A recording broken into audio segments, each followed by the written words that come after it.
नमस्कार, मैं राहुल कठेरिया।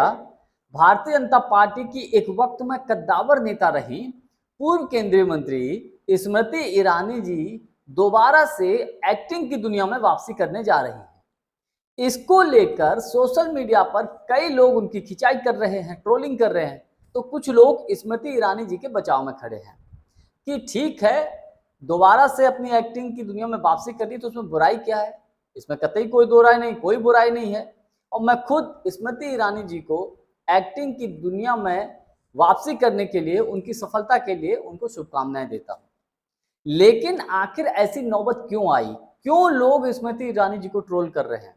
देखिए, जब स्मृति ईरानी जी पावर में थी, जब स्मृति ईरानी जी सत्ता में थी, तो स्मृति ईरानी जी को अपने सत्ता का, अपने पावर का बहुत अधिक घमंड था। उस वक्त स्मृति ईरानी जी किसी को कुछ नहीं समझती थी। आपको याद होगा, जब स्मृति ईरानी जी ने अमेठी में वर्तमान समय के नेता प्रतिपक्ष राहुल गांधी जी को हराया था, उसके बाद स्मृति ईरानी जी का रवैया कैसा था। हालांकि प्रधानमंत्री मोदी जी तो स्मृति ईरानी जी को सिर्फ इस बात के लिए केंद्रीय मंत्री बनाए, बड़ा पद दिया, ताकि जब भी राहुल गांधी पर अटैक करने की बात आती थी तो स्मृति ईरानी जी को खड़ा कर दिया जाता था।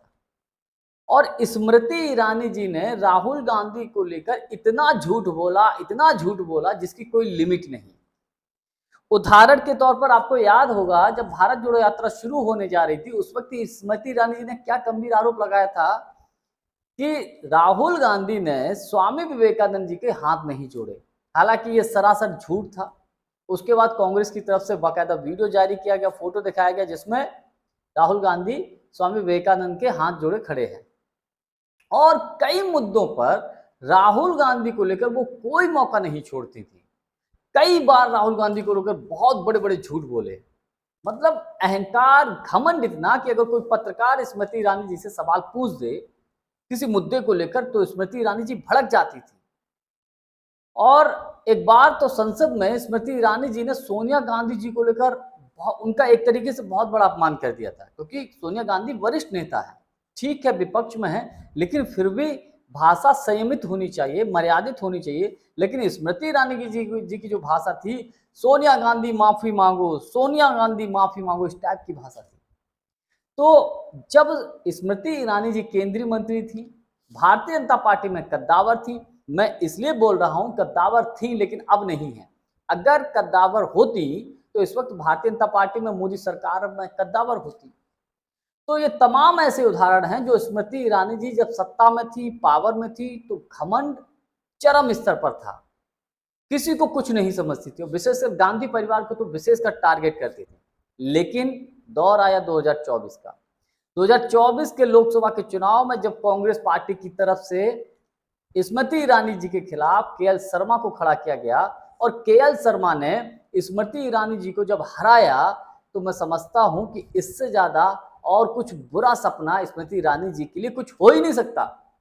क्योंकि यदि सामने राहुल गांधी खड़े होते, सामने सोनिया गांधी खड़ी होती, सामने प्रियंका गांधी खड़े होती, अगर उनसे हारती तो इतना बुरा नहीं लगता। लेकिन कांग्रेस के कार्यकर्ता केएल शर्मा साहब, जो कि रायबरेली और अमेठी का काम देखते थे, उनसे स्मृति ईरानी जी हारी, वो भी बुरी तरीके से। तो ये एक तरीके से स्मृति ईरानी जी के लिए दुस्वप्न साबित हुआ।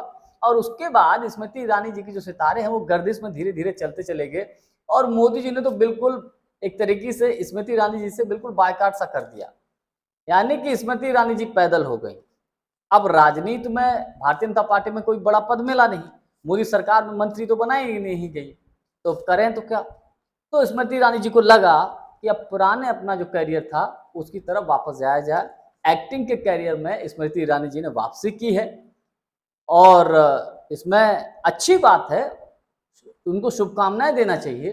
लेकिन कहावत कहते हैं कि बोए पेड़ बबूल का तो आम कहां से हो। जब स्मृति ईरानी जी सत्ता में थी, ठीक है, विरोधी पार्टी के लोग अपोजिशन वालों की टांग खिंचाई करते हैं मुद्दों को लेकर, लेकिन व्यक्तिगत हमले नहीं करते हैं। लेकिन स्मृति ईरानी जी ने गांधी परिवार के ऊपर व्यक्तिगत हमले करने की कतई कोई कमी नहीं छोड़ी। राहुल गांधी जी को लेकर जाने कितना कितना झूठ बोला, उसी का ये परिणाम ये है कि सोशल मीडिया पर कई लोग स्मृति ईरानी जी को वर्तमान समय में ट्रोल कर रहे हैं। खैर, स्मृति ईरानी जी को पुनः क्योंकि सास भी कभी बहू थी सीरियल के लिए काम करने के लिए। बहुत बहुत शुभकामनाएं। जानकारी हमारी आपको कैसी लगी कमेंट्स करके हमको जरूर बताइएगा। बहुत बहुत धन्यवाद। नमस्कार।